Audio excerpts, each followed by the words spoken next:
అమెరికాలో local elections అయ్యాయి. మొత్తానికి డొనాల్డ్ ట్రంప్ మాకొద్దు బాబోయ్ అని చెప్పినట్టుగానే అమెరికన్లు ఇండైరెక్ట్గా ఈసారి కూడా సమాధానం ఇచ్చిన పరిస్థితి ఉంది. ఎందుకంటే అక్కడ స్థానిక ఎన్నికల ఫలితాలు అవే చెప్తున్నాయి. మరి ట్రంప్ తన కామెంట్స్ ఏవైతే చేశారో అవి మాత్రం ఇప్పుడు నెట్టింట వైరల్గా మారుతున్నాయి, చాలా హాట్ టాపిక్గా మారుతున్నాయి. ఎందుకంటే ఆ ఫ్రస్ట్రేషన్ బహుశా తట్టుకోలేకపోయి ఉంటాడు ట్రంప్.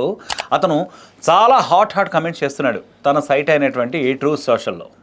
సో ఈ ట్రంప్ వ్యాఖ్యలతో హాట్ టాపిక్గా మారుతున్నటువంటి వాతావరణం కాస్త మరి ఏ రకమైనటువంటి పరిణామాలకు దారితీస్తుందో అంటే ఇంకా కాలమే సమాధానం చెప్తుంది అనుకోండి. ఎందుకంటే రెండోసారి మళ్ళీ పగ్గాలు చేపట్టాడు ట్రంప్. చాలా రకమైనటువంటి సెన్సేషనల్ డెసిషన్స్ తీసుకున్నాడు, కాంట్రవర్షియల్ డెసిషన్స్ తీసుకున్నాడు. అవన్నీ కూడా ఎటు దారితీస్తాయంటే మరి మనమైతే ఇంకా రానున్న కాలంలో చూడవలసిందే. అయితే అమెరికాలో ఇటీవల ముగిసినటువంటి ఏవైతే లోకల్ ఎన్నికలు ఉన్నాయో, స్థానిక ఎన్నికలు, వాటి రిజల్ట్స్ చూసుకుంటే మాత్రం అవి పొలిటికల్ ఈక్వేషన్స్ని కుదిపేశాయి. న్యూయార్క్ సిటీ మేయర్ ఎన్నికల దగ్గర నుంచి కాలిఫోర్నియా, న్యూజెర్సీ, వెస్ట్ వర్జీనియా రాష్ట్రాలతో పాటు డెమోక్రాటిక్ పార్టీ అభ్యర్థులు అందరూ కూడా అక్కడ పదవులు చేపట్టబోతున్నారు. అంటే రిపబ్లికన్ పార్టీకి అగైన్స్ట్గా వీళ్ళందరూ కూడా గెలిచారు. అధికారంలో ఉన్నటువంటి రిపబ్లికన్ పార్టీకి గట్టిగా షాక్ ఇచ్చేశారు. దానికి అధ్యక్షుడు ఎవరు? Donald Trump.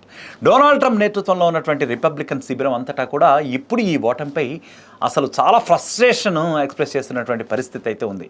ఎన్నికల ఫలితాల తరువాత ట్రంప్ తన సోషల్ మీడియా అయినటువంటి ప్లాట్ఫామ్ ఏదైతే ఉందో అది ట్రూత్ సోషల్ అని మనం చెప్పుకుంటూ వస్తున్నాం కదా. ఆ ట్రూత్ సోషల్లో ఒక ఏమంటారు ఫ్రస్ట్రేషన్ తట్టుకోలేనటువంటి ఒక పోస్ట్ చేశాడు. ఇప్పుడు అమెరికన్ పాలిటిక్స్లో కూడా ఇది చాలా పెద్ద హాట్ టాపిక్గా మారింది. బ్యాలెట్లో నా పేరు లేదు అని చెప్పుకొస్తున్నాడు. ఏదో అంటారు చూసారా, ఏదో చేయలేక ఏదో మాట్లాడినట్టుగానే ఉంది ఇది పరిస్థితి. బ్యాలెట్లో నా పేరు లేదంటున్నాడు. అలాగే ఫెడరల్ షట్డౌన్ ప్రభావం వల్ల రిపబ్లికన్ల ఓటమికి ప్రధాన కారణము అని చెప్పుకొస్తున్నాడు. ఫెడరల్ షట్డౌన్స్ ఇదొకటి, తర్వాత అమెరికా బ్యాలెట్ పేపర్లో నా ఇది లేదు, అందుకని చెప్పి మేము ఓడిపోయామని చెప్పి ఏదో ఇంకా అతని కారణాలు అయితే చెప్పుకుంటూ వస్తున్నాడు. మొత్తానికి ఈ పోస్ట్ మాత్రం క్షణాల్లోనే వైరల్ అవుతూ వస్తుంది. రిపబ్లికన్ డెమోక్రాట్స్ వీళ్ళిద్దరూ కూడా ఎవరైతే ఉన్నారో రిపబ్లికన్స్ డెమోక్రాట్స్ వీళ్ళిద్దరూ కూడా ఏవైతే ఆర్గ్యుమెంట్ చేస్తున్నారో దాన్ని మరింత హాట్గా మార్చేస్తూ వస్తుంది, అటు నెట్లో కానివ్వండి ఇటు బయట కానివ్వండి. ట్రంప్ కాలిఫోర్నియా ఎన్నికలపై కూడా తీవ్రమైనటువంటి కొన్ని ఎలిగేషన్స్ చేశాడు.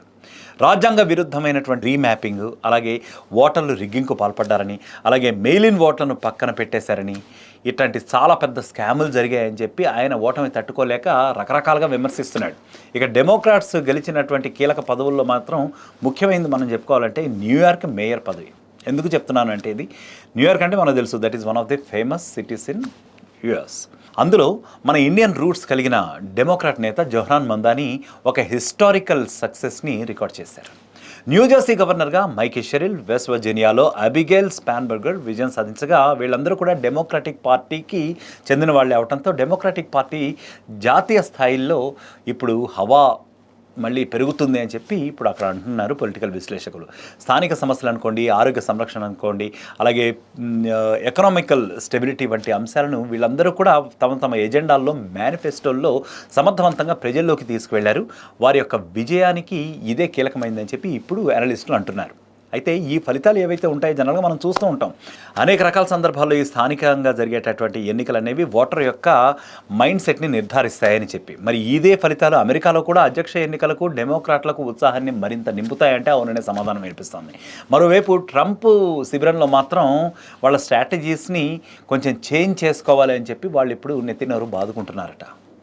సో రిపబ్లికన్ పార్టీ మితవాద దిశలో మార్పులు చేసుకోకపోతే రాబోయే యుఎస్ మిడ్ టర్మ్ ఎలక్షన్స్ 2026లో కూడా డెమోక్రాట్స్కే ఇదంతా కూడా ఫేవర్గా ఉండవచ్చు అని చెప్పి వాళ్ళందరూ కూడా ఒపీనియన్స్ ఎక్స్ప్రెస్ చేసేటటువంటి పరిస్థితి అయితే ఇప్పుడుంది. మరి చూద్దాం అమెరికాలో ఏం జరగబోతోందో.